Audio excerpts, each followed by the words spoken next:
السلام علیکم ورحمۃ اللہ وبرکاتہ۔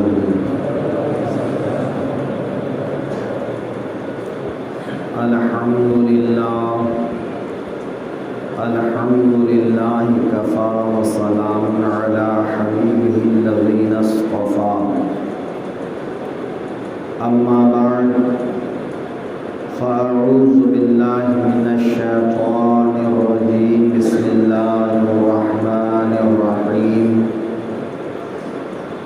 الا بذکر اللہ تطمئن القلوب،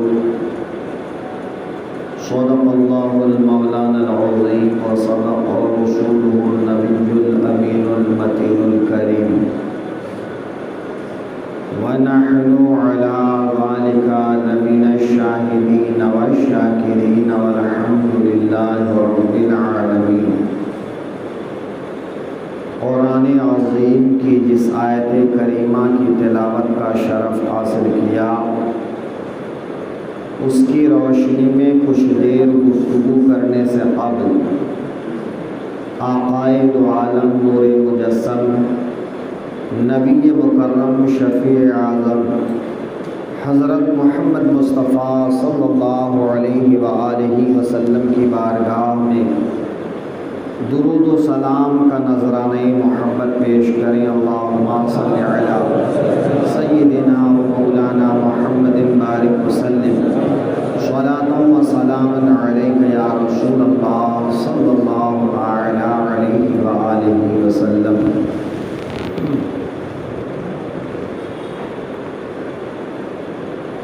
عزیزان محترم، آج ہر انسان کسی نہ کسی بات کو لے کر پریشان ہے۔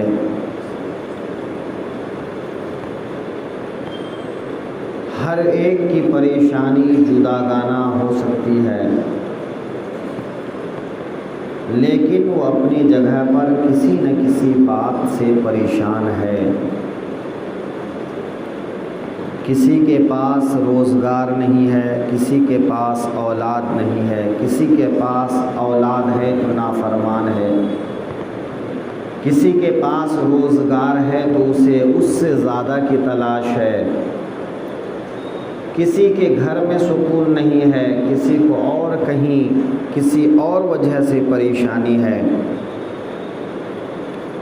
انسان پریشانیوں میں گھرا رہتا ہے۔ ان پریشانیوں سے چھٹکارا پانے کا ذریعہ کیا ہے؟ اگر کوئی انسان یہ سمجھتا ہے کہ وہ پریشانیوں سے، مصیبتوں سے بالکل الگ تھلگ ہو کر ہمیشہ خوشحال زندگی گزارے گا، خوشی و خرم کی زندگی گزارے گا، ہر چیز اس کی خواہش کے مطابق ہو جائے گی، تو یہ ایک ناممکنات میں سے ہے۔ ایسا ہو ہی نہیں سکتا ہے کہ انسان ہو اور ان کے سامنے کوئی پریشانی نہ ہو۔ خوشی اور غم زندگی کا حصہ ہے، آرام اور تکلیف زندگی کا حصہ ہے۔ انہی دونوں کے بیچ میں انسان کو بیلنس کر کے زندگی گزارنا پڑتا ہے۔ جو انسان ان چیزوں کو لے کر درمیانی راستہ اختیار کر لیتا ہے، وہ انسان کامیابی کے ساتھ آسانی سے اپنی زندگی گزار لیتا ہے، اور جو ان چیزوں سے مایوس ہو جاتا ہے وہ انسان اپنی مایوسی میں اپنا ہی نقصان کر بیٹھتا ہے۔ تو زندگی میں کبھی آرام ہے تو کبھی تکلیف ہے، کبھی خوشی ہے تو کبھی غم ہے، کبھی راحت ہے تو کبھی تکلیف ہے۔ یہ انسان کی زندگی کا حصہ ہے۔ جب آپ آقائے دو عالم صلی اللہ علیہ وآلہ وسلم کی سیرت کا مطالعہ کریں گے تو آپ کو اندازہ ہوگا کہ آقائے دو عالم صلی اللہ علیہ وسلم کی زندگی میں بھی ایسے بے شمار لمحات آئے جب آپ بڑی بڑی پریشانیوں میں گھر گئے، جب آپ ان سے پہلے انبیاء کرام کی زندگی کو دیکھیں گے تو ان کو بھی آپ ایک طرف اگر آرام میں، خوشی میں دیکھتے ہیں تو دوسری طرف آپ کو بڑے بڑے مصائب کا سامنا کرتے دیکھیں گے۔ تو کسی آدمی کا کسی پریشانی میں مبتلا ہو جانا اللہ کی بارگاہ سے نامقبول ہونے کی دلیل نہیں ہے۔ کسی آدمی کا عیش و آرام کی زندگی گزارنا اللہ کی بارگاہ میں مقبول ہونے کی دلیل نہیں ہے۔ اللہ کی بارگاہ میں انسان مقبول ہوتا ہے یا نامقبول ہوتا ہے تو وہ اپنے عمل کی وجہ سے ہوتا ہے۔ اس کا خود کا عمل جیسا ہو، وہ اپنے عمل کی وجہ سے یا تو اللہ کی بارگاہ میں مقبول ہو جاتا ہے یا وہ اپنے رب کی بارگاہ سے دھتکار دیا جاتا ہے، بھگا دیا جاتا ہے۔ یہ ایک زندگی کی حقیقت ہے، لیکن ان ساری حقیقتوں کے باوجود اللہ رب العزت کا ذکر جمیل ہے۔ ارشاد فرماتا ہے الا بذکر اللہ تطمئن القلوب، اے لوگو خبردار ہو جاؤ، دلوں کا اطمینان تو اس کے رب کے ذکر میں پنہا ہے۔ انسان کے دل کو جو سکون ملتا ہے وہ اپنے رب کے ذکر سے ملتا ہے، اپنے رب کو یاد کرنے سے ملتا ہے، معبود کو یاد کرنے سے ملتا ہے۔ اللہ نے اگر ہزاروں نعمتیں عطا کی ہیں، اگر ان ہزاروں نعمتوں کے بیچ میں کبھی کوئی پریشانی آ جاتی ہے تو اس پریشانی سے مایوس ہونا نہیں چاہیے، بلکہ اپنے رب کو یاد کرنا چاہیے۔ پھول ہمیشہ کانٹوں کے بیچ میں کھلتے ہیں۔ آپ کوئی بھی ایسا پھول دیکھیں جو بغیر کانٹوں کے ہو تو آپ نہیں پائیں گے۔ تو انسان بھی ویسے ہی جب نکھرتا ہے تو پریشانیوں کے بیچ میں نکھرتا ہے۔ وہ ہزار آزمائشوں کے بیچ میں پنپتا ہے، وہ اللہ کی بارگاہ میں مقبول ہوتا ہے۔ گویا یہ پریشانیاں اس کے لیے آگ ہیں، یا تو انسان اس میں جل کر راکھ ہو جائے یا اس آگ سے نکل کر وہ کندن بن جائے۔ ایک مرد مومن راکھ نہیں ہوتا ہے، ایک مرد مومن کندن بن کے نکلتا ہے۔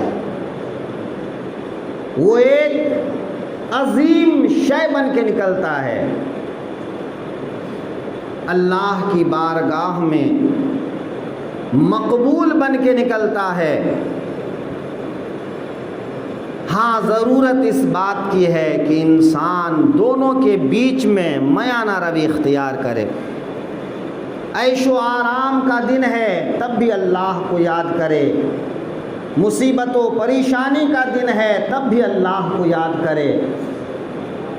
نہ تو خوشی میں کوئی ایسا قدم اٹھائے جو اللہ رسول کی ناراضگی کا سبب ہو، اور نہ غم اور مصیبت کی وجہ سے زبان میں کوئی ایسے کلمہ آ جائے جس کی وجہ سے اللہ کی ناراضگی کا سبب بن جائے۔ انہی چیزوں کو لے کر چلنا انسان کی اصل زندگی ہے، انسان کی اصل کامیابی ہے۔ انسان حق پر ہوتا ہے، انسان سچائی کے راستے پر ہوتا ہے، لیکن اس کا یہ مطلب نہیں ہوتا کہ وہ کبھی آزمائش میں مبتلا نہیں ہوگا۔ وَلَنَبْلُوَنَّكُمْ بِشَيْءٍ مِّنَ الْخَوْفِ وَالْجُوعِ وَنَقْصٍ مِّنَ الْأَمْوَالِ وَالْأَنفُسِ وَالثَّمَرَاتِ۔ ہم ضرور آزمائیں گے انسان کو،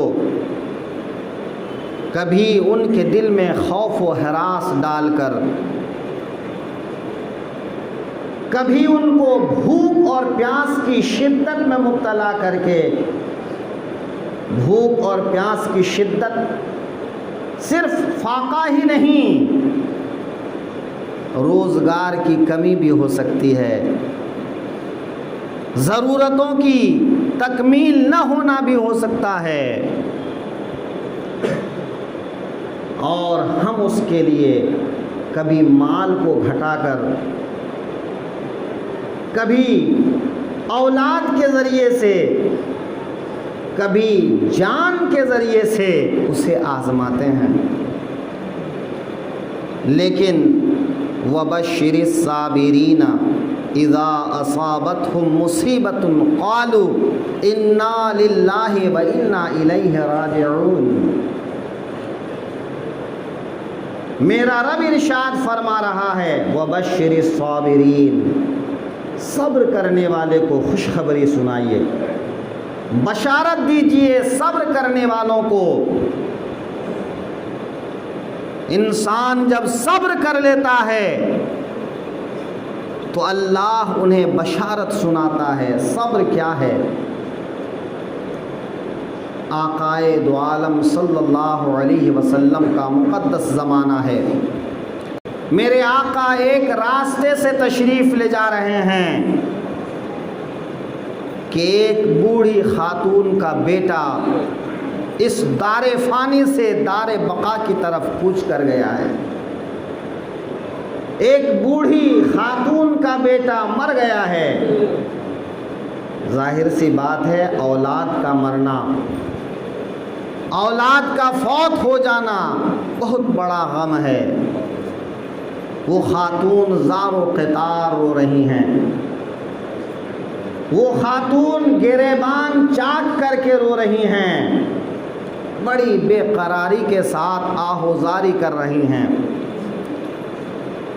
آقائے دو عالم صلی اللہ علیہ وسلم ارشاد فرماتے ہیں اے خاتون صبر کرو، اے بڑھیا صبر کرو۔ خاتون خود رفتگی کی حالت میں تھیں، انہیں ہوش ہی نہ تھا، بغیر دیکھے کہ آواز کس کی ہے، آواز دینے والا کون ہے، اس نے کہہ دیا جاؤ اپنا کام کرو، مجھے اپنا کام کرنے دو۔ بے خیالی میں، انہیں نہیں معلوم کہ مجھے کون یہ نصیحت کر رہا ہے، بس کہہ دیا جاؤ بھائی اپنا کام کرو، مجھے اپنا کام کرنے دو۔ آقائے دو عالم صلی اللہ علیہ وسلم آگے تشریف لے گئے۔ کسی نے اس خاتون سے کہا خاتون تمہیں معلوم ہے کہ تم کو صبر کی تلقین کون کر رہا تھا؟ کس نے کہا تھا کہ صبر کرو؟ خاتون کہتی ہیں مجھے نہیں معلوم۔ پھر انہیں بتایا جاتا ہے وہ اللہ کے رسول تھے، ختم المرسلین تھے، رحمت للعالمین تھے، صبر و شکر کے سراپا پیکر تھے۔ آقائے دو عالم صلی اللہ علیہ وسلم کا نام سنتے ہی وہ خاتون گھبرا گئی کہ اب کیا ہوگا، میں نے تو اللہ کے رسول صلی اللہ علیہ وسلم کو بے خیالی میں ایسا جواب دے دیا، اب کیا کروں؟ اتنے میں میرے آقا صلی اللہ علیہ وسلم دوبارہ اسی راستے سے تشریف لائے، لوٹے۔ خاتون آگے آئیں، عرض کرنے لگی یا رسول اللہ میں نے بے خیالی میں آپ سے کہہ دیا تھا، مجھے معاف کریں، میں صبر کرتی ہوں، اپنے بیٹے کی موت پر میں صبر کرتی ہوں۔ میرے آقا ارشاد فرماتے ہیں خاتون صبر جب مصیبت لاحق ہو تو پہلی دفعہ ہے، الصبر عند الصدمۃ الاولی، کہ جب پہلی بار تم کو کسی بات کا صدمہ پہنچے اسی وقت تم صبر کرو تو اللہ اس صبر کا بدلہ عطا فرماتا ہے۔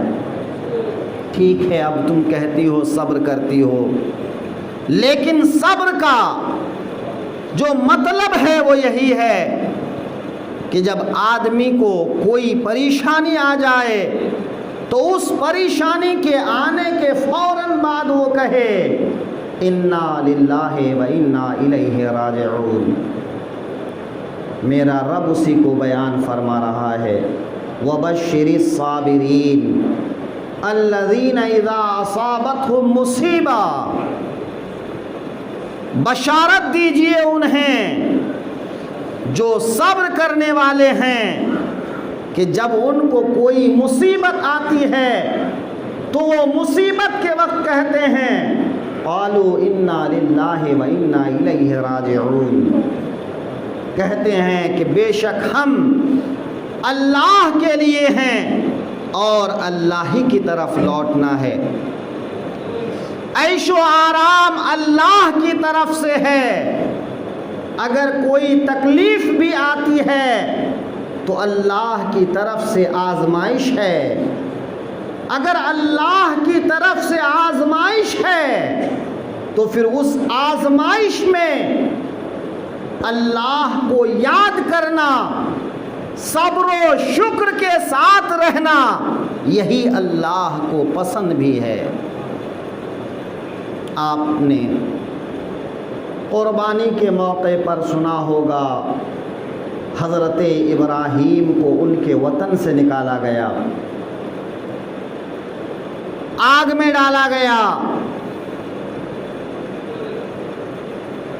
جب بچے ہوئے تو بیوی بچے کو بے آب و گیاہ میدان میں چھوڑنے کا حکم آیا، جب بچہ چلنے کے قابل ہوا تو اسے قربانی دینے کا حکم ہوا۔ یہ ساری مصیبتیں انسان وطن قربان کر دے، انسان اپنے نفس کو قربان کر دے، انسان اپنی اولاد کو قربان کر دے، یہ کتنی بڑی مصیبت ہے، لیکن اس کے باوجود کبھی زبان پر شکوہ نہیں، وہ ہر حال میں شکر گزار رہتے ہیں۔ آقائے دو عالم صلی اللہ علیہ وسلم کی مبارک و مسعود زندگی دیکھیں،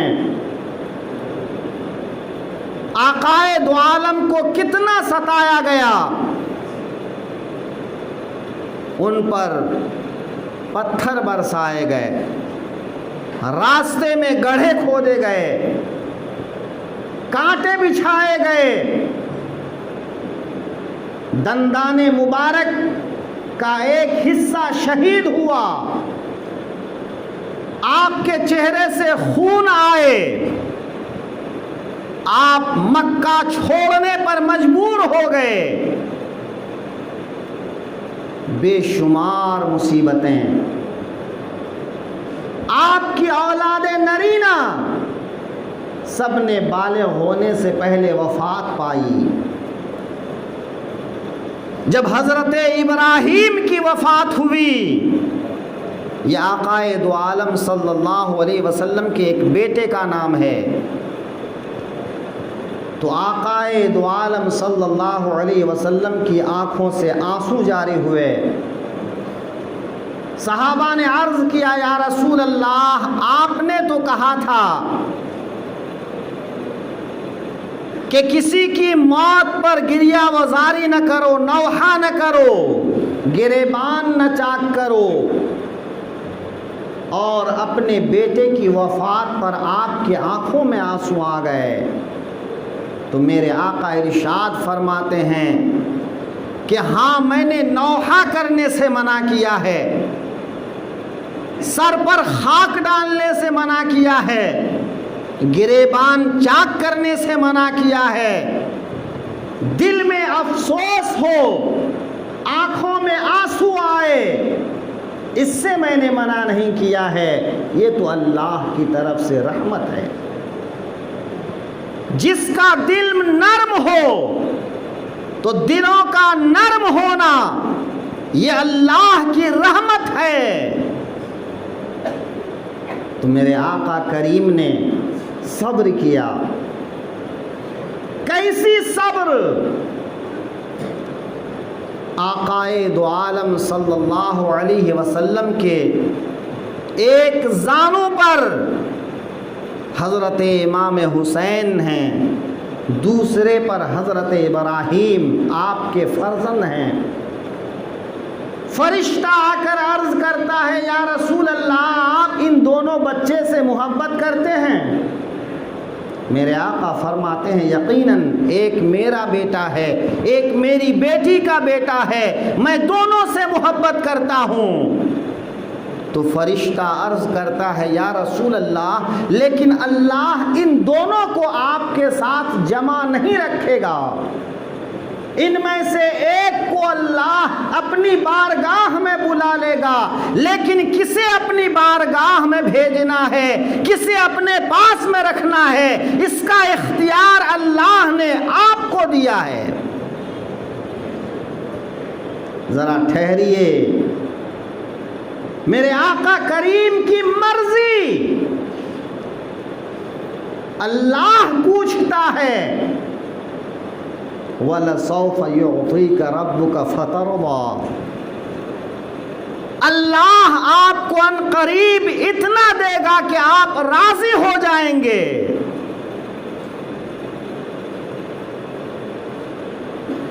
میرا رب فرماتا ہے محبوب ان میں سے ایک زندہ رہے گا، ایک مرے گا، لیکن کون زندہ رہے گا کون مرے گا اس کا فیصلہ تو آپ کو کرنا ہے۔ میرے آقا ارشاد فرماتے ہیں اگر اپنے فرزند کو اللہ کے سپرد کرتا ہوں تو اس کا غم صرف مجھے ہوگا، اور اگر حسین کو اللہ کے سپرد کرتا ہوں تو اس کا غم مجھے بھی ہوگا، فاطمہ کو بھی ہوگا، علی کو بھی ہوگا۔ اس خیال سے میرے آقا ارشاد فرماتے ہیں کہ میں نے اپنے بیٹے کو اللہ کی راہ میں قربان کر دی، میں نے حسین پر اپنے بیٹے کو قربان کر دی، مگر کون حسین؟ آقا کریم کی گود میں کھیل رہے ہیں۔ ایک فرشتہ پھر حاضر خدمت ہوتا ہے، عرض کرتا ہے یا رسول اللہ آپ ان سے محبت کرتے ہیں؟ کہا بلا شبہ ان سے محبت کرتا ہوں، مجھے سب سے زیادہ عزیز ہے، سب سے زیادہ پیارا ہے۔ حضرت فاطمہ کا گھر میرے آقا جب اپنے گھر سے نماز کو تشریف لے جاتے تو راستے میں ہوتا، اچانک میرے آقا راستے سے گزرتے ہیں، حضرت امام حسین کے رونے کی آواز آتی ہے۔ میرے آقا حضرت امام حسین کا رونا سن کر آگے بڑھتے ہیں، پھر پلٹ کر آتے ہیں، فرماتے ہیں فاطمہ حسین کیوں رو رہے ہیں؟ حضرت فاطمہ عرض کرتی ہیں اے میرے آقا، میرے پیارے باپ، وہ کسی بات کو لے کر ضد کر رہے تھے، میں نے جھڑک دیا تو اسے رونا آ گیا، وہ اسی لیے رو رہے ہیں۔ تو میرے آقا ارشاد فرماتے ہیں اے فاطمہ حسین کو رلایا نہ کر، جب حسین روتے ہیں تو مجھے تکلیف ہوتی ہے، حسین کو رلایا نہ کر، جب وہ روتے ہیں تو مجھے تکلیف ہوتی ہے۔ پھر حضرت فاطمہ اس کے بعد کبھی کوئی ایسا موقع نہیں دیتے کہ حضرت حسین روئیں۔ وہ حسین جن کے رونے پر آقا کو تکلیف ہوتی ہے، وہ آقا کی خدمت میں حاضر ہیں. فرشتہ عرض کرتا ہے یا رسول اللہ آپ ان سے محبت کرتے ہیں؟ کہا یقینی طور پر محبت کرتا ہوں. فرشتہ عرض کرتا ہے یا رسول اللہ اگر اجازت ہو تو عرض کروں. میرے آقا فرماتے ہیں بتاؤ کیا بات ہے. عرض کرتے ہیں یا رسول اللہ یہ حسین ہیں جن سے آپ بے پناہ محبت کرتے ہیں، لیکن ان کو آپ ہی کے کلمہ پڑھنے والے، آپ ہی کے دین کو ماننے والے، آپ کی شریعت کو ماننے والے، اذان میں آپ ہی کا نام پکارنے والے، نماز میں انہی آل رسول پر درود بھیجنے والے، میدان کرب و بلا میں بھوک اور پیاس کی حالت میں، غربت اور مسافرت کی حالت میں انہیں اور ان کی اولادوں کو شہید کر دیں گے. یا رسول اللہ اگر آپ چاہیں تو مقتل حسین کی مٹی میں آپ کی خدمت میں پیش کروں. فرشتہ ایک ہاتھ بڑھا کر اس زمین کی مٹی اٹھا کر میرے آقا کی خدمت میں پیش کرتے ہیں. میرے آقا اس زمین کی مٹی کو سونگھتے ہیں اور فرماتے ہیں اس مٹی سے کرب و بلا کی بو آ رہی ہے، مصیبت کی بو آ رہی ہے، رنج و الم کی بو آ رہی ہے. اللہ اکبر. میرے آقا نے اس مٹی کو حضرت ام سلمہ کو دیا اور کہا اے ام سلمہ اس مٹی کو محفوظ کر لو، جس دن دیکھو کہ یہ مٹی خون میں بدل جائے سمجھ لینا کہ میرا بیٹا حسین شہید ہو گیا، میرا نواسہ حسین شہید ہو گیا. میرے آقا کو معلوم ہے حسین کی شہادت پکی ہے، حسین کو شہید ہونا ہے، لیکن اپنی گود میں کھلا رہے ہیں، اپنی گود میں اٹھائے لیے چل رہے ہیں، اپنے کندھے پہ بیٹھا رہے ہیں، ان کی تربیت فرما رہے ہیں. یہ کس کا جگر ہوگا کہ اپنے بیٹے کو، اپنے نواسے کو شہید ہونے کے لیے جوان کرے، شہید ہونے کے لیے پروان چڑھائے. اچانک موت آ جاتی ہے تو بے حال ہو جاتے ہیں، لیکن یہاں سبھی جانتے ہیں، میرے آقا بھی جانتے ہیں، حضرت فاطمہ بھی جانتی ہیں، حضرت علی بھی جانتے ہیں، اور دیگر افراد بھی جانتے ہیں، صحابہ کرام بھی جانتے ہیں.